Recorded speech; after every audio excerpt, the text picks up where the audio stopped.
From where we think the Unicorn Pub used to be, in the Plaza of Nations at Expo 86, Misha and Dianne are watching week 99 of Santa Barbara.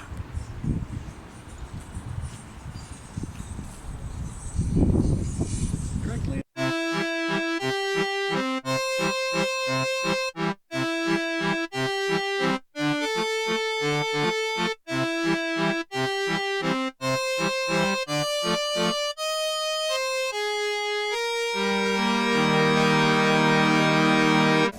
And this is your son, I hear. Yours and Sophia Monteith. That's right. While she was still married to my brother. That must have been a bitter pill to swallow. Not only does he find out his wife had an affair, but the son he touted as the second coming turns out to be the son of some circus freaks. Mr. Capo, my parents weren't circus freaks. I don't ever say that again. Brick, I'm sure that Grant didn't mean that. It's week 99 of Santa Barbara. Welcome. Hello. We have finished the Monday, June 16th, 1986 episode of Santa Barbara, episode 480. And last night was Thursday, so we watched Friends, as we've started doing. Finally getting to my DVD sets that I bought at full price when they first came out. And of course, Jane Sibbett is on occasionally as Carol. Mm-hmm. She, of course, plays Jane Wilson on Santa Barbara. And last night, the one with the firefighters also had Larry Poindexter as a firefighter. And of course, he plays Justin Moore. Now, we didn't get a terrific look at him because he spends the whole episode in firefighting gear. Mm-hmm. He takes off his helmet right for the one final scene, I think. So, but based on how it ended, I don't think we'll see the firefighters again. So anyway, those two of the younger cast members finally showing up in a show instead of all the oldies. Mason is happy that Mary is pregnant. And when he starts to talk about telling people, she immediately thinks, oh, Mark shouldn't find out. And says, it's bad luck to announce these things too soon. Mm-hmm. Augusta is upset with Julia. You might imagine these things are... Predictably. It should be obvious. All of these scenes are happening at the Orient Express at various tables. Nobody goes to the State Street Bistro anymore. No. Or even Buzz's. Buzz, the clam guy. She orders Julia to move out of their hotel room. So that's interesting because we had kind of been wondering, are they still in a hotel? And are they still in the Capwell Hotel? But I thought, no, they wouldn't still be staying in the Capwell Hotel. So I thought maybe they had gotten an apartment, but I guess it's actually a hotel room. You know, when you ask, someone to move in with you, generally they're assuming an apartment, not a hotel room. Yeah.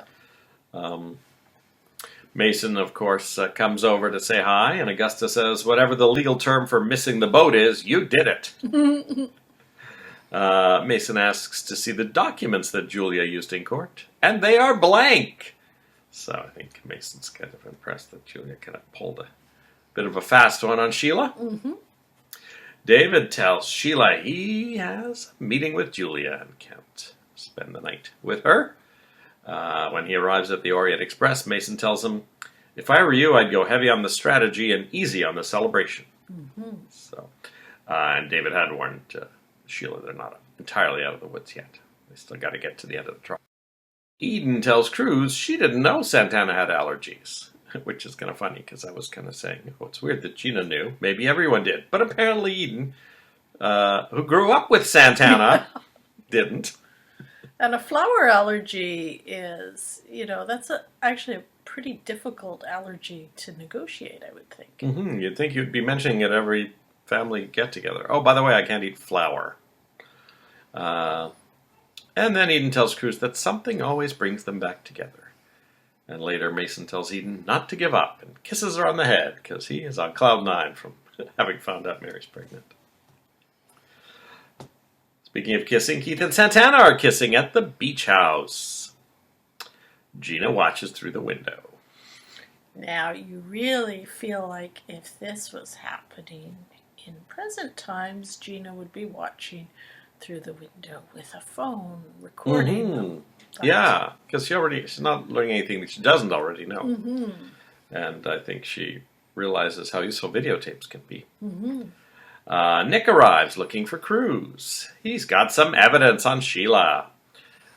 It's a picture that Private Eye Whitmore took of Sheila at a newsstand, and when they zoom in on it, it was the date of the murder. She was in Santa Barbara, not Europe at all. Mm-hmm.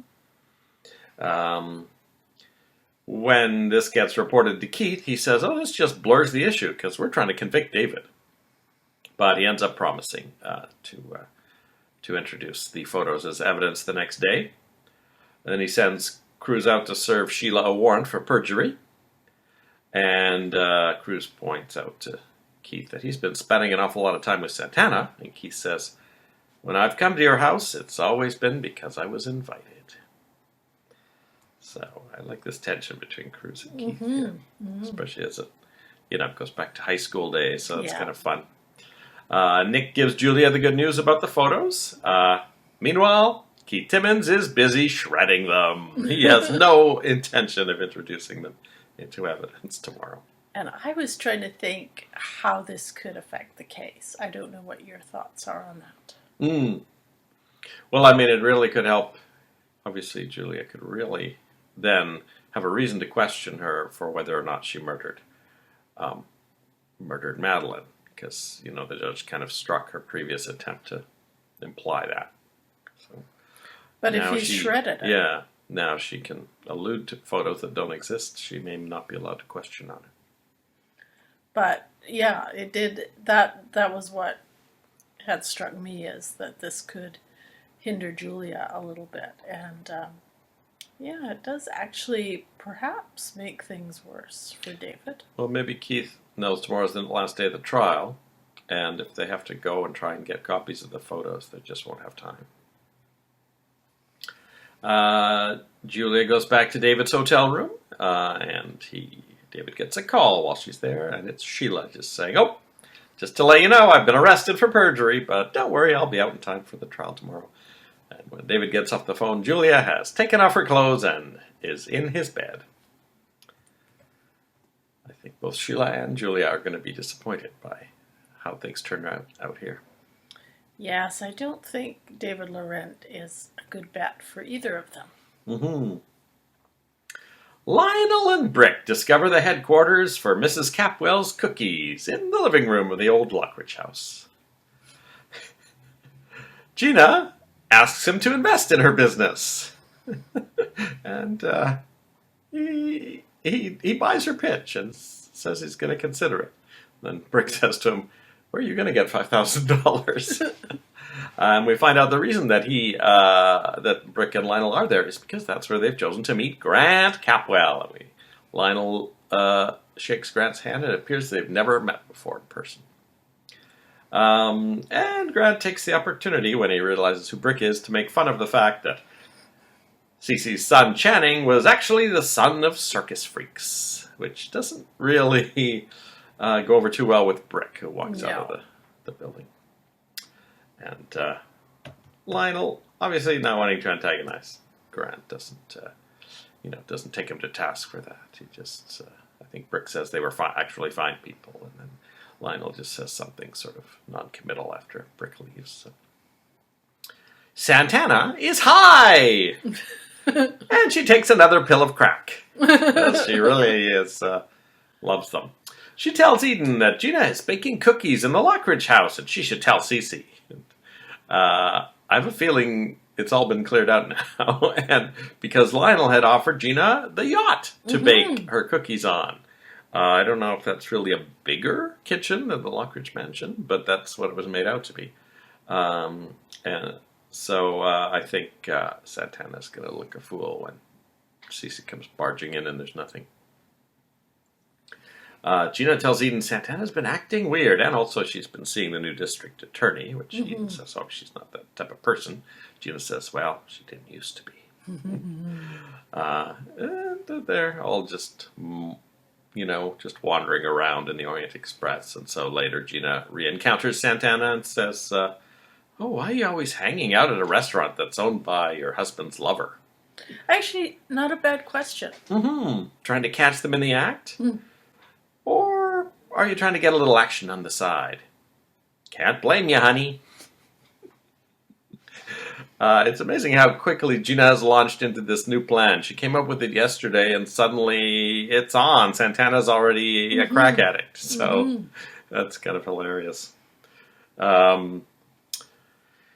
Cruz shows up looking for Santana, but he comes around the front of the pillars because he checks in with the maitre d' to see if he's seen Santana, but she leaves behind the pillars that lead out from behind the bar. So she heads home, and he hangs around waiting for her. Eden, of course, is there, so she says to Cruz, now that Santana has Brandon, there's really no reason for you and Santana to stay married. And I want to love you again. So I think between that and Keith, I think Cruz might come to that conclusion on his own as well. Yeah, I seem to remember something being said about, do you...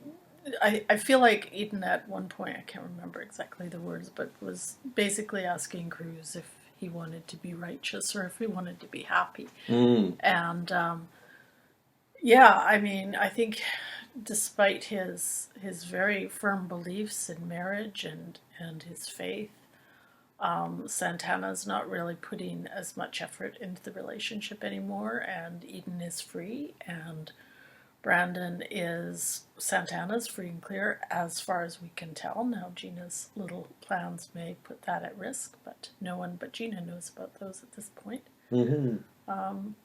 So I wouldn't be surprised if he's tempted. I think he needs to be pushed a little bit farther towards the edge of that, though.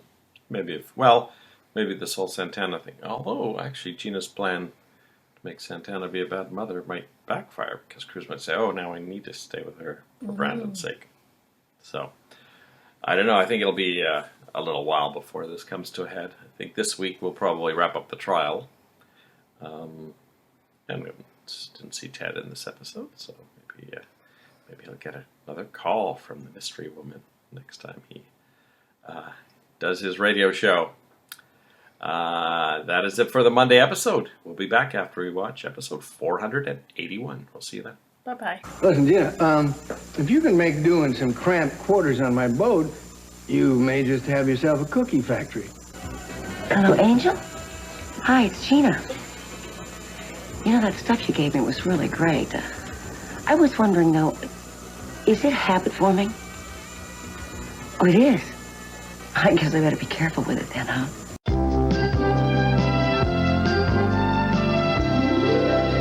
Welcome back. Hello. We finished episode 481 of Santa Barbara, which originally aired Tuesday, June 17th, 1986. And we had forgotten that we had seen Valerie Armstrong, Marissa Perkins, in an episode of, what was it, SWAT? The Rookies? Cannon? I think maybe Cannon. Maybe Cannon. And then we also saw something else yesterday. But we saw an Jack episode Ramsey. of... Oh. No. What was it? I was going to say that we saw an episode of Lou Grant. Yes, that's the one I was thinking, with John Considine in it. Grant Capwell. We see a lot of people in Luke Grant. Didn't we see Nick Hartley in one a little while ago? Mm-hmm. All right, back to 1986, June 17th. Pearl breaks it to Courtney that that Justin is going to check him into the same hospital as Kelly, so he can start to investigate. She's not too happy about that. No, but I was relieved that he at least told her his plans. So there's someone on the outside who could potentially help Pearl as he's being strapped into an electroshock therapy machine or whatever. I feel that scene is 100% coming. Yeah. Of Pearl being strapped in. Santana takes a crack pill and tries to get frisky with Cruz. Unfortunately, he has to get to work. So she takes another one. She says she's not going to sit around and wait for him anymore. She takes another pill, and then later Gina finds her passed out on her bed. And Gina is happy with the results of her attempt to get Santana hooked on crack. Now, do we know where Brandon is through this episode? Is he staying with Rosa? Do you know? Oh, I don't know. Yeah, because he shows up later in the day with Gina. But yeah, maybe he stayed overnight at the Capwell house. Because I feel like where this will really turn is when Brandon's life is endangered somehow, as it in fact did with Gina. Remember, that's what originally got her custody arrangements vis-a-vis Brandon. Now the question is, will Gina wait for some random thing to happen, or will she set up some sort of dangerous appearing event that will make Santana look bad? I suspect Gina will have a hand in whatever happens next. Maybe she'll try and get Angel to help, set something up so that she has an alibi. Gina gives Brandon a Mrs. Capwell's Cookies t-shirt, but he thinks perhaps he'd better not wear it around the Capwells. Brandon mentions that Santana has a lot of allergies, and Gina asks him just to make sure she takes her pills, or to remind her to take her pills. So now she's roped Brandon into this scheme. Yeah, it's really actually just as we were talking, I realized how much Gina is actually learning from her own experience. Remember, it was her drug addiction that got her into trouble in so many ways. And she's taken inspiration from that and is using that experience now in her schemes against Santana. Imagine this going back and forth over the years. Gina and Santana alternatingly trying to get each other hooked on drugs. Yeah. Some other wacky thing. Julia calls Augusta. Julia, of course, is staying the night at David's, and she asks Augusta to get her beige suit ready for court. Well, Mason shows up while Augusta has it in her hands and pretends that he's just showed up to, take Julia out for breakfast before court, but really he's just wanting to confirm that Julia didn't stay over at her house. And Augusta covers for her by saying, oh, this is the suit I had last night. I just had it cleaned. And Mason correctly identifies the actual clothes that Augusta was wearing the night before. So, in the end, Julia is told, you can't wear this suit. I told Mason it was mine to cover for you. While at David's, Julia discovers a receipt for a mountain cabin rental at the end of June, which is about 2 weeks away, so I feel like something's going to happen. David says he wants to go there with her. Later, Sheila arrives and tells David she can't wait to go to that cabin with him. So I feel like there's going to be... someone's going to die at that cabin, I feel. Yes, and I feel very strongly that David's ploy is going to work. I think he will get off because he has to be at that cabin. Oh, good point, yes. It's, if he gets found guilty, goes shuffling off to jail, and it'll be like with Kirk or Marcello, we never see him again. I think we have to see him at that cabin, and I think we have to see some kind of altercation between him and Sheila, and probably with Julia in the middle. Mm-hmm. I feel like this may escalate to Sheila trying to kill both of them or something in a jealous rage. And then for some reason Sheila mentions that she smokes the same brand of cigarettes as David, and that it was stupid of him to leave a cigarette butt in the bungalow. So I'm confused by that conversation. It was I think it was the final scene of the show, and I was confused as to, was she saying that she actually left her butt there to try and frame David? Because it seemed to me like I thought this was their whole plan all along, but now maybe it wasn't, and he's roped Sheila into the plan after the fact. Yeah, it definitely does kind of mix things up a little bit. I don't think it makes us think that David is any more innocent, because we know that he has been scheming with Sheila. Mm-hmm. But yeah, it definitely also points to another way this could go. I mean, if Julia gets wind of the fact that Sheila smokes this brand of cigarettes, then Sheila would be another potential murderer. Mm-hmm. But I just feel like we're kind of closing in on the end of the trial. So I'm not really sure if that is, if the time for that is now. I feel like that would have been, this whole plot point would have been introduced earlier if we were really going to see Sheila put up there as a potential murder suspect. Mm-hmm. Yeah, I don't know what Sheila's doing unless she's actually just crazy, which may Yeah. help in 2 weeks when she tries to kill everyone at the cabin. Yeah, maybe that's it. Or maybe this one little detail will somehow play out a little bit later in the plot. We can't quite see how yet. I assume this discussion will continue at the start of the next episode, and maybe David will be really freaked out by it. Cruz is informed of the bad news that evidence has vanished somewhere between the evidence locker and the clerk's desk. So he lets Julia know. Keith tells Julia that he and Mason are going to ask for the death penalty unless she drops this inquiry into the missing photos. So he kind of, basically confesses that it was him that did it. But Julia assumes Mason is in on that evidence suppression. So Mason, of course, didn't know anything about it. Mason and Julia rehearse their summations in front of an audience of Courtney, Pearl, and Augusta. Julia wins them all over, and when David arrives, Courtney tells him, "I now believe you're innocent, and I'm sorry I ever accused you." So, Julia's pretty good. Yeah, and again, I think we're steamrolling right to a not guilty verdict on this. I think everything's lining up for that because, as we've just been saying, we have to get David to that cabin, and we have to have a really big, dramatic ending to this storyline. Mm-hmm. So it seems on the face of it that Julia has beaten Mason in court. Well, I guess no matter what, she actually did. No matter what the reason was. But, a couple times Mason has had this weird look on his face, like he can't quite figure out what went wrong. So maybe he'll realize that the whole thing was a scheme at some point. Hey, maybe he'll ride to Julia's rescue at the cabin when he puts it all together. Yeah, that's going to actually be an interesting thing is who comes to Julia's rescue. I feel like all these inquiries that Cruz has been making will maybe come to something, so we might see some sort of an effort from Cruz to race up there in time.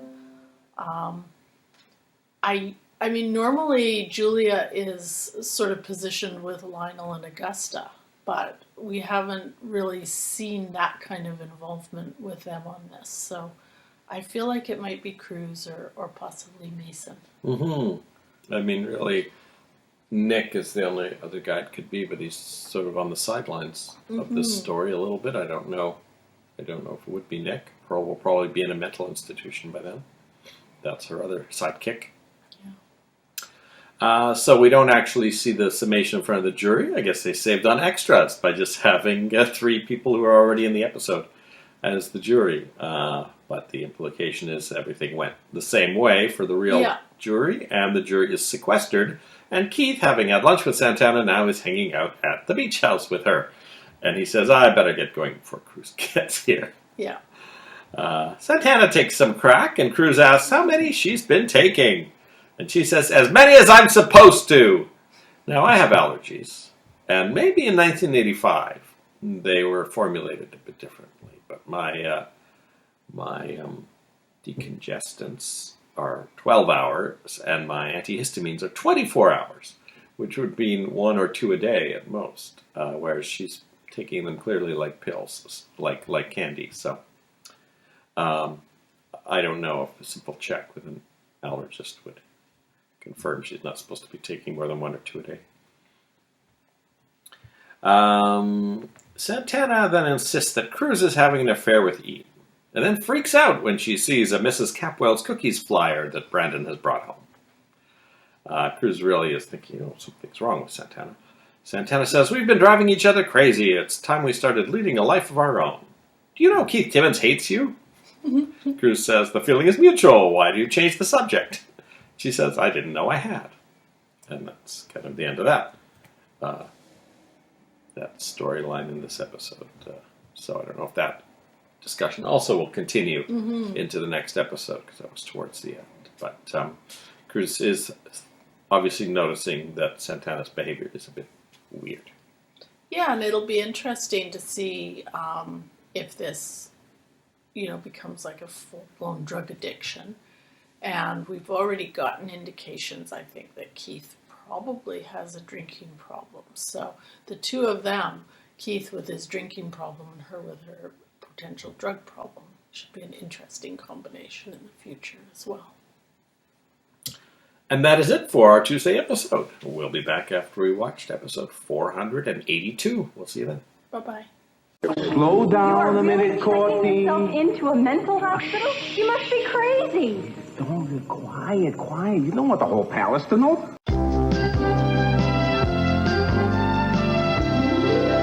Welcome back. Hello.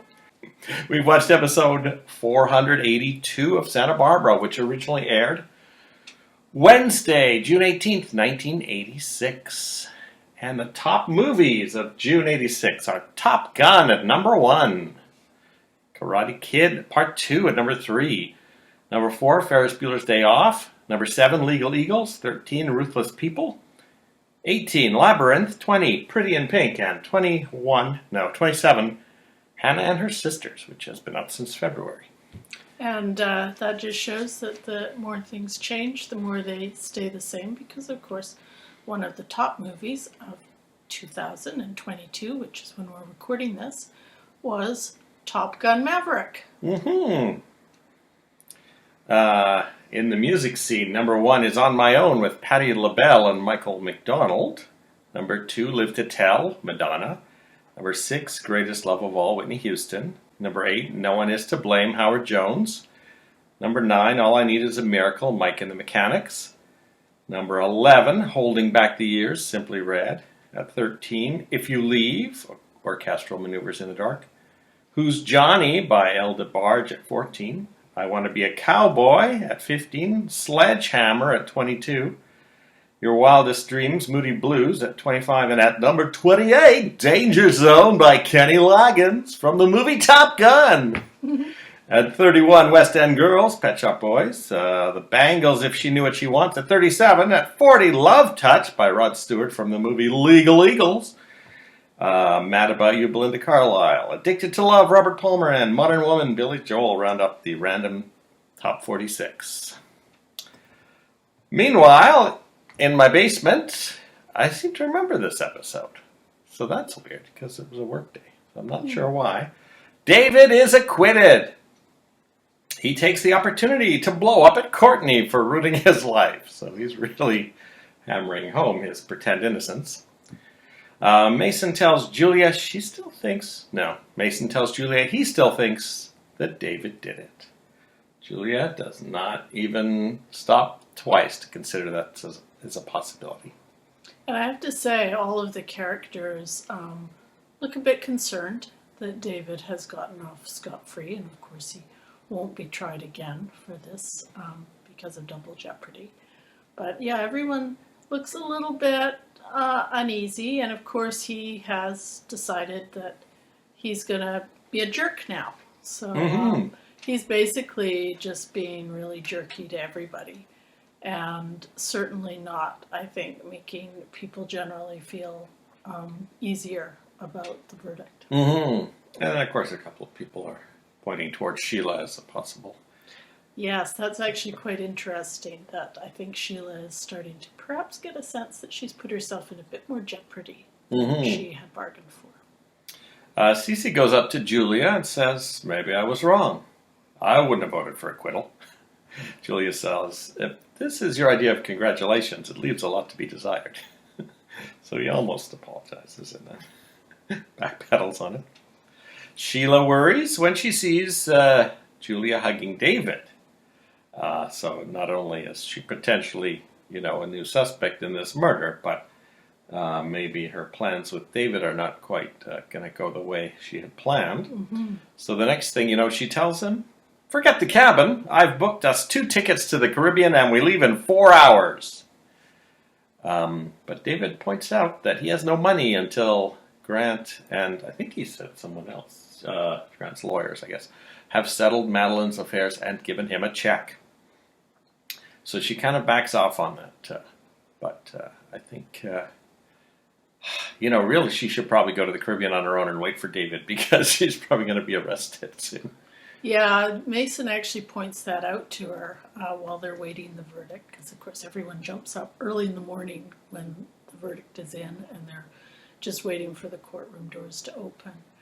And Mason actually says to Sheila, he says, you better hope they find David guilty, because you're going to be the next in line as the most potential suspect. Mm-hmm. And you can see from the look on her face that it hasn't really occurred to her. And now it is, and I think she's a little bit concerned about that.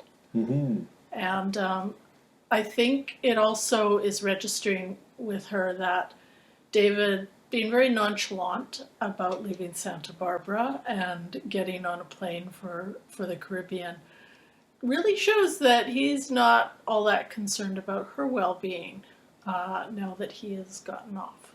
Mm-hmm. Julia, meanwhile, is ready to go on their trip. That brochure she found was for the end of June, but it's actually June 18th. And I guess it started, so maybe the whole next 2 weeks we'll be at the cabin. Julia helps David out by packing a bunch of things. She opens up the sock drawer, grabs a bunch of stuff, and shoves it in a bag. But later David realizes there is something in that drawer that she shouldn't have grabbed, and she is driving up to the cabin with it in her bag. So I don't know if they showed what it was, or if it was just, the music, etc. indicated something was in there that I didn't see. Maybe it was just a bad VHS copy, but I have no idea what it is. No, at this point it's a bit of a MacGuffin. But, one thing I'm sort of sensing is that we might see a plot trajectory where Sheila, feeling shafted and vulnerable, actually mentions that they're going to the cabin. And maybe she's the one who actually prompts the rescue of Julia at the end of the day, because I have a feeling that Julia's going to be in a great deal of harm when she puts together the importance of whatever is in that bag. Mm-hmm. Yeah. Cruz reminds Sheila not to leave town because they'll be questioning her. And then Keith is very upset. He says it's the DA's office who tells people when they're being interviewed, not you. Yeah. So this enmity between Cruz and Keith is pushing into their work life, and actually this may be Sheila's hope in getting free, in that Keith doesn't want to look bad. He's just been elected, and he's already lost his first case. Now he's pushing all that blame on Mason, but I think maybe he, just like he wanted to sweep the photos under the rug by, pushing for the death penalty in order to keep that suppressed, he might just want to wash his hands of the whole thing and, let Sheila slink off somewhere so that there's no more spotlight on his failure. Mm-hmm. Yeah, but we definitely see Keith hanging Mason out to dry this episode. Mm-hmm. And so, that may have some ramifications down the road too, because certainly Keith is not making friends with Cruz. We know that, but he's starting to make enemies with the Capwells now too, a little bit. Keith, just has some low-key discussions with Mason in this episode.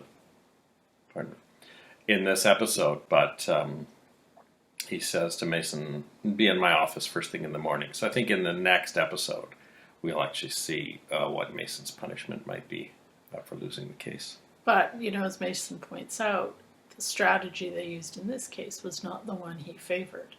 So that's going to add another layer of tension there as well. Mm-hmm. He's being punished for a decision that really he didn't perhaps want to make. The Santa Barbara Tribune has a front page headline: Socialite divorces convicted husband.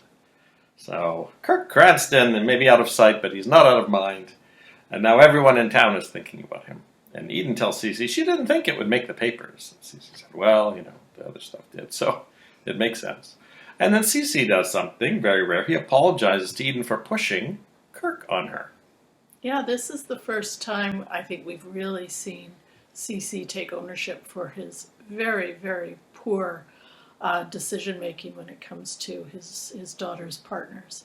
I'm not sure he ever really apologized for getting Joe framed or for pushing Peter on Kelly, but I think we he do tried get to get Mason to take the blame for that. So, but we do get a clear apology this time for Eden. And then he goes even further, but I don't know how genuine this is. He goes, "Oh, if you want Cruz, I wish you could have him, but you can't now. So make new friends." So it's very easy for Cece to say, "Oh yeah, now I'm 100% behind you and Cruz," when there's no way they could get back together, and that way he kind of undoes his previous thing. But is it really true? Because as we know, as you say with Joe, he really has a habit of doing things underhandedly behind his daughter's back to get rid of the people he doesn't like. So, I don't know. We will see if he still has this attitude, if somehow Santana and Cruz fall apart, much to Cece's chagrin, I think. I think at this point we should just count ourselves lucky that CC is not pushing David Laurent on Eden.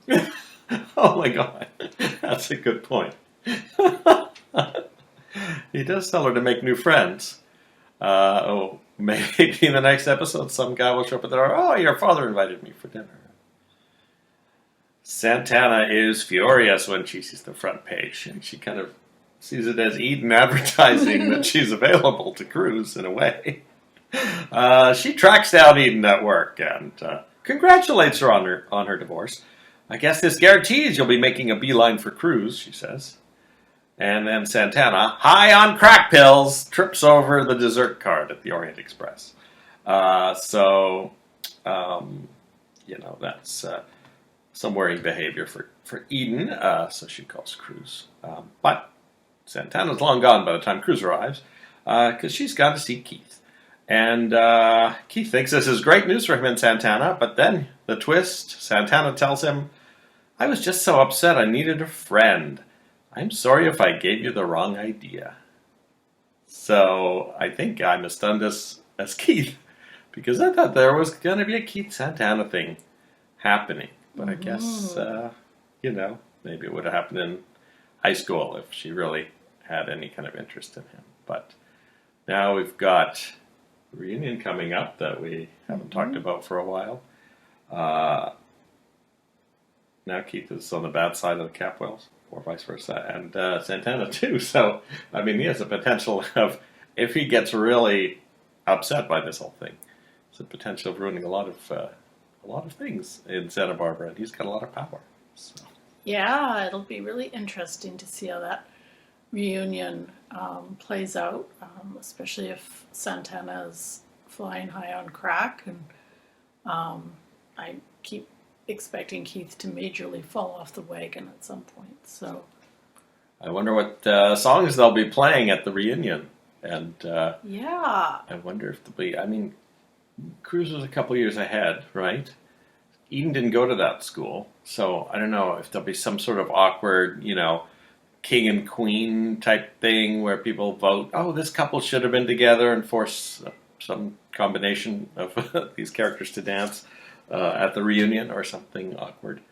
But I doubt Eden will be there because she was at Lyman, and I can't imagine Does Cruz need to be there? I don't know what kind of reunion this is. I think it's a Keith Santana thing, but Cruz will be there as Santana's husband. So. Well, he and Santana did go to school together. I guess they were just running the same but a reunion class. they wouldn't be in the same grade, and a reunion normally, unless they do things differently in the States. Sometimes, I mean, it depends on the school. I know the school I went to would have multi-year reunions all at one event, just because it was a small school. But I don't get that impression with this one. But I'll be interested, as you say, to see what music they're playing, because I would assume these folks all graduated in the late 1970s, perhaps. So Channing was killed in '79, and I think he was in 12th grade around that time, so probably a couple years earlier, maybe '75 or something. maybe we'll hear some disco. Yeah, maybe Well, Eden won't be there. Eden has no reason to be there, as far as I can tell. So there will be a Cruz and Eden disco thing, as fun as that might be. Eden calls Cruz to tell him about Santana, so he spends the day looking for her, and she finally arrives home as he's trying to call Rosa, and she's in a bad mood, and he tries to touch her shoulder, and she slaps him. So this is something is coming to a head soon, I think, with this marriage. Yeah, I would say Santana's not pursuing a winning strategy of being paranoid about Cruz leaving and then doing everything possible to shove him away. Mm-hmm. And then also not interested in Keith, so she'll be just alone again with Brandon.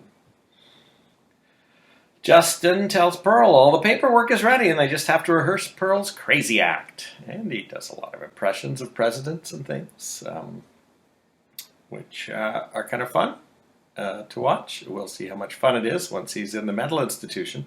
It's a bit borderline whether this is entertaining or disrespectful to people with mental illness, even 35 years ago. So, yeah, and I think Pearl is taking this whole thing a little bit too lightly because he keeps saying, "Oh, it'll be a piece of cake. It'll be in and out." And I think he's going to be descending into a hell which she won't be able to get out of that easily, and that will be a whole other storyline. Mm-hmm. I mean, Justin actually says, it'll be much easier getting you committed than it will be to get you out afterwards. Yeah, yeah. So.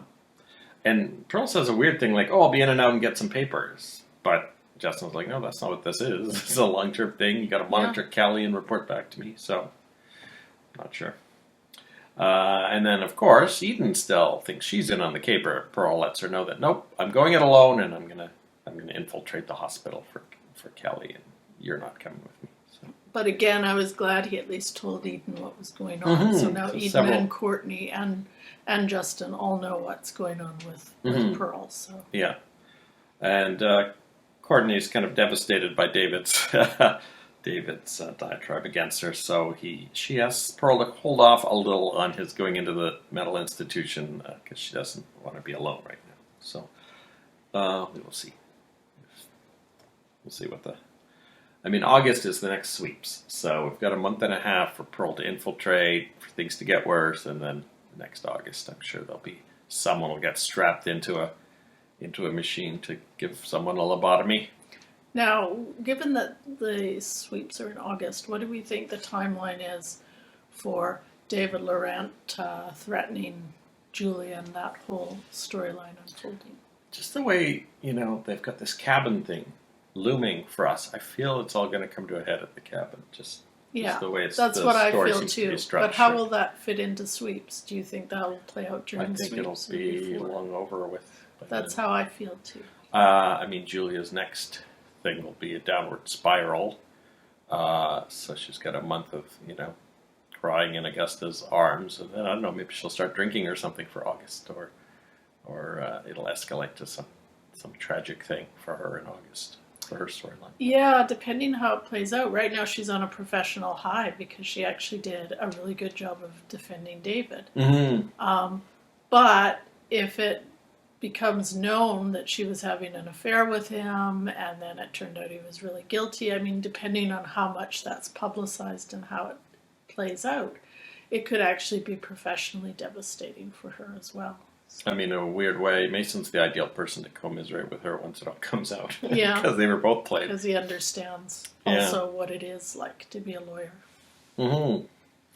That's it for the events of this episode. And we had a full credits. And there are no change. We still have Dylan and Kirk in the credits. So their contracts must still be running. And then we had two people in the day cast. The judge, once again, Jack Heller, and Sheila Carlisle, Terry Trees. And that's it. We'll be back after we watch episode 483. We'll see you then. Bye-bye.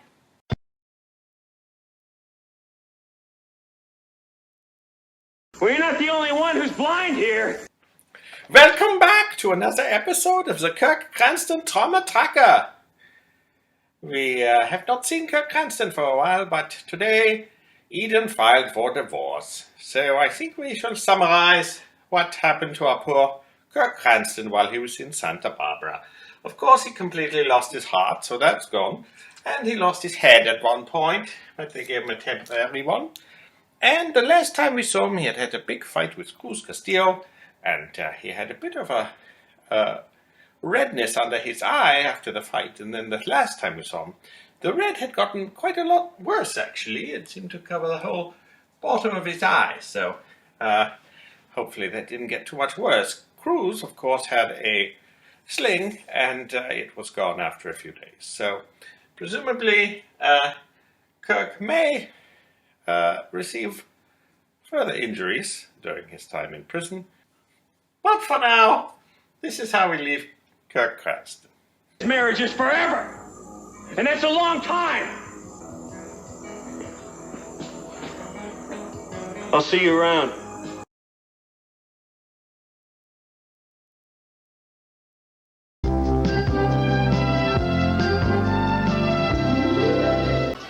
I see your diet hasn't improved. It's a buffet. I'm working my way through the entire grain family. Pull up a stew. Welcome back. Hello. We finished episode 483 of Santa Barbara, which originally aired Thursday, June 19th, 1986. Brick is worried about all the loopholes in Grant's contract with Lionel. Augusta demands to know what's going on, when suddenly Grant shows up. And he says after 20 years, Augusta is still as beautiful as ever. So this gives us some info that it's been 20 years since Grant has been in Santa Barbara, and that he knew Augusta. So maybe we will someday find out what kind of goings-on there were 20 years ago when Grant was in town. Grant talks Lionel into signing the agreement without any changes. Lionel says, well, I guess when it comes down to it, we have to trust each other. So I don't know. I mean, I feel like Lionel, for the sake of the show, needs to get his house back, but you know, I don't know if Grant's trying to pull something on him, but then I also think Lionel is trying to pull something on Grant, because they reiterated once again, you know, that only Lionel knows exactly who the embezzler really was, and Grant assumes it's Cece. Yeah, this will be interesting, because now that we have a possible bit of history between Augusta and Grant as well, that could be maybe a little bit of an extra motive for Lionel to be playing Grant a little bit. So, yeah, we'll just see how it goes. Certainly, I would personally be inclined to trust Brick's judgment on these things, but I feel like Lionel has something hidden up his sleeve. Yes, that's kind of what we hope from Lionel every time he does something. Yeah. You know, once we found out that Augusta knew Grant, you know, she became another potential suspect, along with Pamela. But then later, when Lionel tells Augusta the whole story, it's clearly not Augusta, and she even asks, "Oh, you know, what's the name of the person?" But that's the one thing Lionel won't tell her. So I'm just going to assume it's going to be Pamela, but maybe there's something we're not seeing. Mason is drunk at home, and Mary can't get him to stop drinking. Then he moves over to the bar at the Orient Express, and we see he's got a row of empty glasses in front of him. And Cece shows up and says he's ashamed of having his son wallowing in self-pity. He's more concerned with that than the actual loss. And then Mason kind of takes his little diatribe to heart, actually, and switches to ordering coffee. Cancels his previous order, and Cece actually has not left yet. He's standing behind the curtain that separates the bar area from the dining room area. He's kind of impressed that Mason has stopped the binging. Yeah. Mason runs all the way home to sober himself up. Sophia tells Mary that Cece knows Cardinal O'Brien, and maybe he can speed up her annulment. Cece assumes this is all coming from Mason, but Mason, when he finds out about it, actually had wanted to stop it, because he didn't want Cece, he didn't want to owe anything to Cece. But during his argument with Cece, Mason says, well, Mary wants her annulment sped up because she's pregnant, and She wants to marry me before the baby comes. And in true CC style, he says, aha, that's it. You know that my first legitimately born grandchild will get double the inheritance. And, of course, Mason blows up at CC over this and ends up walking out. Yeah, it's interesting that CC's mind went straight there, because I had actually forgotten about that. So. Mm-hmm. And it was it firstborn son? I think so. There was I think a thing it needs about that to be too, a right? son. So yeah, we have illegitimate Brandon doesn't count in Cece's eyes, I guess. Pearl gives Cece no week's notice, and Cece's a little annoyed by that. And then he takes Courtney to a weird circus storage warehouse that apparently he used to live in. And they make love in the oyster-shaped bed where Pearl was born. Not literally where Michael Baldwin Bradford was born, but where he invented the character of Pearl. Afterwards, he tells her about his brother Brian dying while in a mental hospital under the treatment of Dr. Rawlings. So I think that's... Did we know that his brother was dead? Or is this the first time it's all really been said out loud? Yeah, I had always sort of assumed he was. Yeah, but maybe I he think did this is the say first it. time it's been confirmed, which in a way is a bit unfortunate, obviously, for the character to be dead, but it would have been quite interesting to have met his brother at some point down the road. Mm-hmm. I mean, I'm assuming it was a suicide of some kind. But then, attributed to bad care, presumably on Pearl's part anyway. But I think we'll find all that out when Pearl finally breaks into that file room properly. Cece is shocked to see Grant Capwell strolling into the Orient Express. And he says, I'm just in town settling Madeline's estate and to see Courtney. And I'd like a bill for all of the room and board that Madeline and Courtney have consumed by you. I don't want to be indebted to you. Cece then brings up the money that Grant embezzled from the corporation, which I think for the viewer shows that Cece isn't the one behind it all. And then Grant mentions Cece setting him up for it. So I feel like they each think the other is responsible, that they're both wrong, but they're just not seeing it. But they think the other is lying. It was really interesting to see these two together for the first time, because I hadn't thought separately that the actors really had much in common. But when you see them together, they're both very tall. They both have kind of weird fuzzy hair. You could actually buy them being brothers, especially since they both have this machismo thing that they are sort of throwing at each other in this episode. And thinking that they've been separated for 20 years. It's kind of adds to it. Cece asks how long he's staying in town, and Grant says, long enough to make life miserable for you after all these years. So, kind of implies he's planning to go back home. But really enjoying his presence in town so far. David tries to get Sheila to go to the Caribbean after all, and Sheila says, you told me I should stay in town. So she says, I'll just wait for you here till you get back from your cabin. Then Sheila finds Augusta and says she's looking for Julia, and Augusta says, oh, she's in the mountains. Don't ask me which one. Sheila says, don't worry, I know.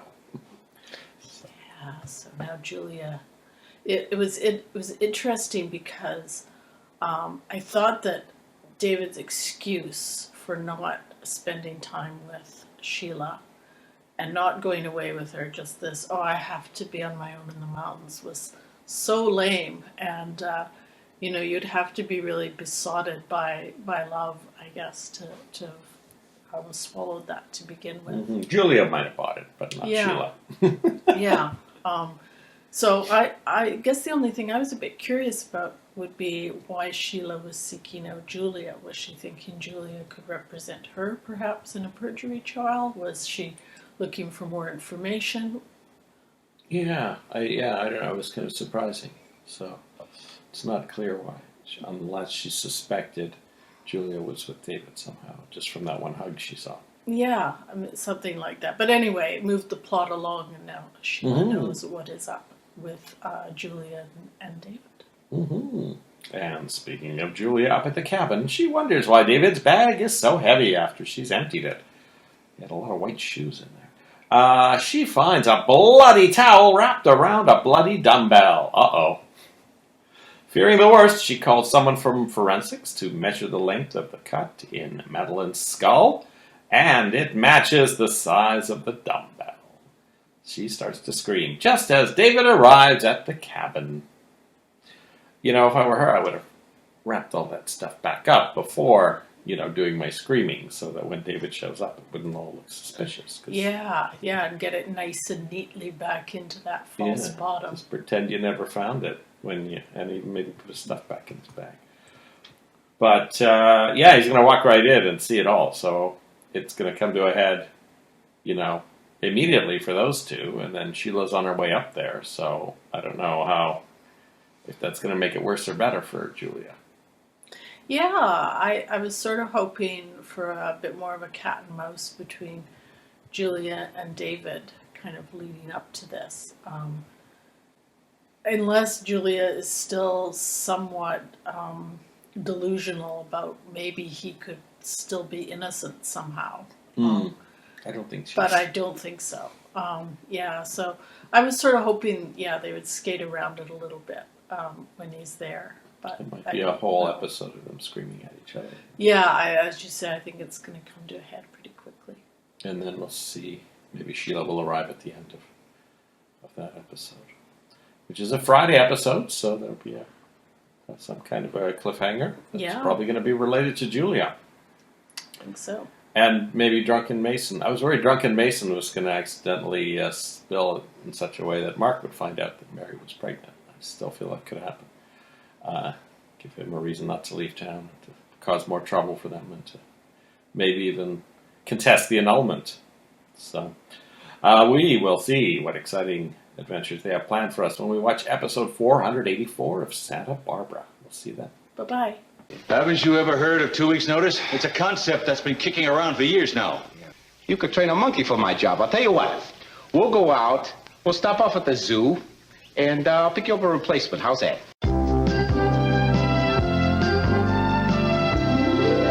Welcome back. Hello. We finished episode 484 of Santa Barbara, which originally aired Friday, June the 20th, 1986. David arrives at the cabin, but he honks the horn. So Julia has time to shove the barbell and the towel back in the bag. Not quite as neatly as she found them, so I was a bit annoyed by that. This is what we thought would be the best option for her. And when David lifts up the bag to confirm the weight is in there, he seems to be satisfied. They end up going upstairs to have sex, which Julia realizes is really her best option for David not figuring out that something is up. And then she sneaks down and for some reason decides to put the dumbbell in the hidden compartment in the fireplace, and then kind of shoves the towel back in by itself, which David kind of walks into the room before she can finish. So it's kind of dumb because, David wasn't suspicious at all up until that point, and now his bag is going to be too light, right? She could have at least put some other weight in there if she was hoping, to preserve that evidence. At any rate, David starts a fire and immediately sees his bag sitting there with the towel sticking out. So I think poor showing from Julia there. I think we should also mention that in the interim, Cruz actually phones the cabin because he's a little bit concerned. And David Laurent has really no reason to be suspicious of that. He does ask Julia a bit about it later, but she actually gives a plausible explanation.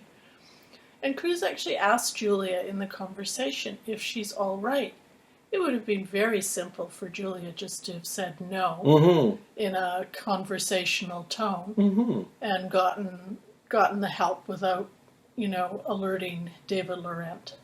So Julia's really, I remember as a kid, I think I was watching one of the Jaws sequels or something, and being so irritated by the victims that I was actually rooting for the shark at the end. And I'm starting to float onto Team David just because Julia is being such a complete moron in this episode, and for no good reason. You know, Yeah, exactly. When David pops out to with his axe, very very menacingly, to go and chop some wood, and she starts moving around the murder weapon. I assumed she was going to run back to the phone to try and get a hold of Cruz. That's what a normal person would have done, and then we could have had the whole thing of, you know, David coming in while she was making the call or whatever. But she doesn't even even that doesn't occur to her. Instead, she's moving around the dumbbell and leaving the evidence sitting out. It's just strange, and I don't know why it was written this way at all. Yeah, while David was shoveling firewood, she could have easily made a phone call.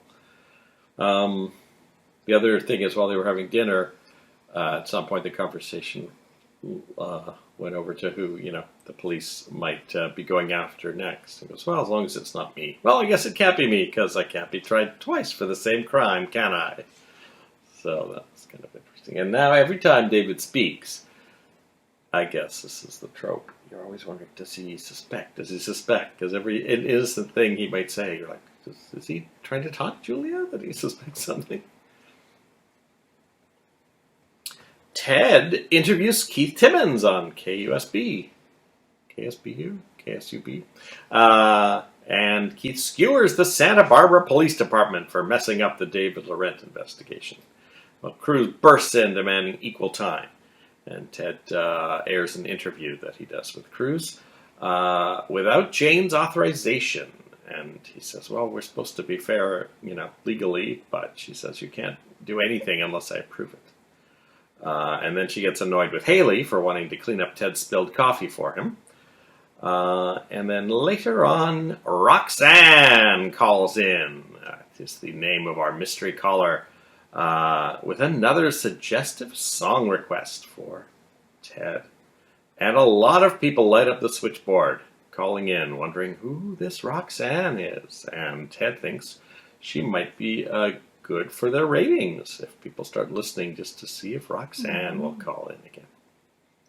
Haley starts to get jealous, so Ted takes her to the beach bar, which it turns out is closed, which is interesting because it's June. I was thinking, well, that makes sense because it's December, but that's because we're watching it in December.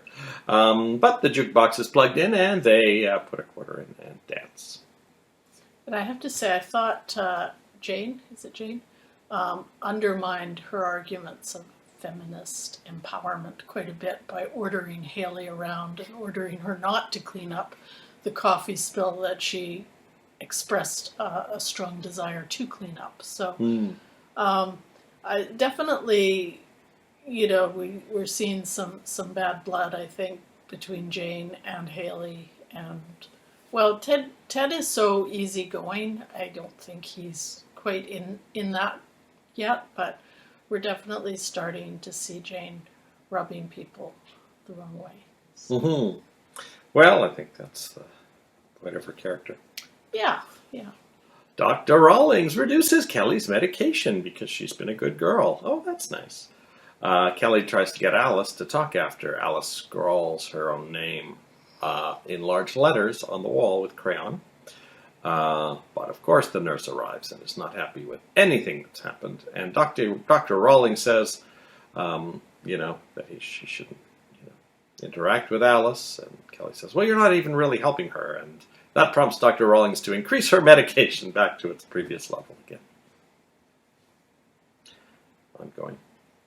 Yeah, I think we're going to see that kind of behavior from Dr. Rawlings quite a bit going into the future. We'll probably see it in relation to his communications with Pearl as well.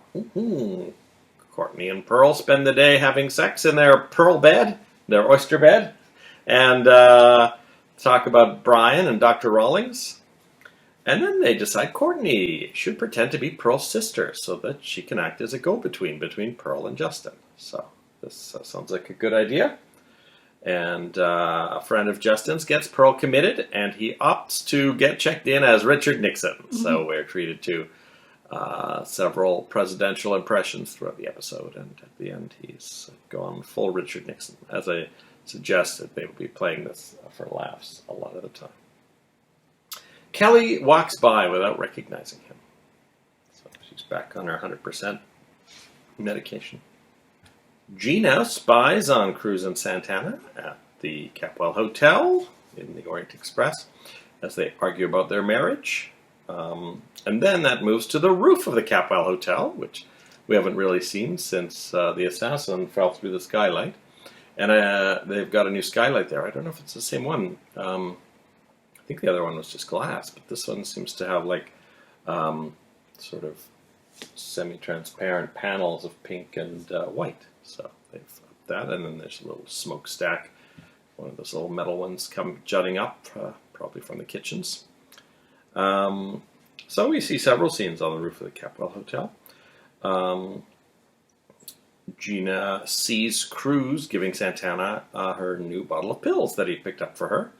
And then later she pops up and tries to engage Santana, and Santana gets so flustered that she trips and drops her bottle, which gives Gina the chance to helpfully pick it up and swap it out for the new bottle of crap that she has brought with her for just this eventuality. Now, I have to say, especially when I was thinking about this episode a little bit, that I'm not entirely sure Gina needs the crack to get Santana to act in a snarky, kind of really combative way. Because she's like that this whole episode, and I was actually kind of surprised that she was not on her pills at that point. Mm-hmm. Gina says, I guess you're under a lot of stress. Santana says, why don't you just take a jump right off this roof, because nobody is going to miss you. Now remember, she's not on crack at this point. No, she's kind of excited at the thought of opening that pill bottle, I think. So, Gina meets Keith Timmons. They bond over their hostility towards Cruz. And Keith says, I hear you've had some run-ins with him. And Gina says, why don't you buy me a drink and I'll tell you all about him. And then we don't see the scene where they talk about Cruz, but got some potential frenemies here of the Capwells, so possibly teaming up. Then later on the roof, Santana puts on a sexy dance for Keith. She's clearly taken some of her pills at this point, and this must be annoying for Keith because she just blew him off in the last episode, and now she's back on the boil for him. So I don't know if he's suspecting I should just extricate myself from this. It's not going, smoothly. Gina calls Cruz anonymously and tells him where he can find his wife. So I think that's another scene on the rooftop of the Capwell Hotel, and it's summer, so maybe we'll have people having picnics up there and things since they built that whole set again. And that is it. Anything you have to say about that? No, I don't think so. No, we'll just see how it goes along. I think it's all going to fall apart for Santana in at least one way. I fear she may lose Brandon too.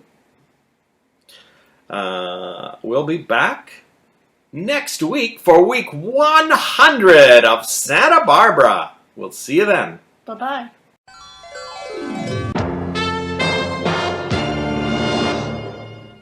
I don't need a mother, Mary. My father supplied me with plenty of those. Welcome back to another episode of the Kirk Cameron. Take two. But for now, this is how we leave Kirk Cruz. Kirk Creston. Bye-bye. No, I don't have to say bye. So long. Au revoir. Wiedersehen.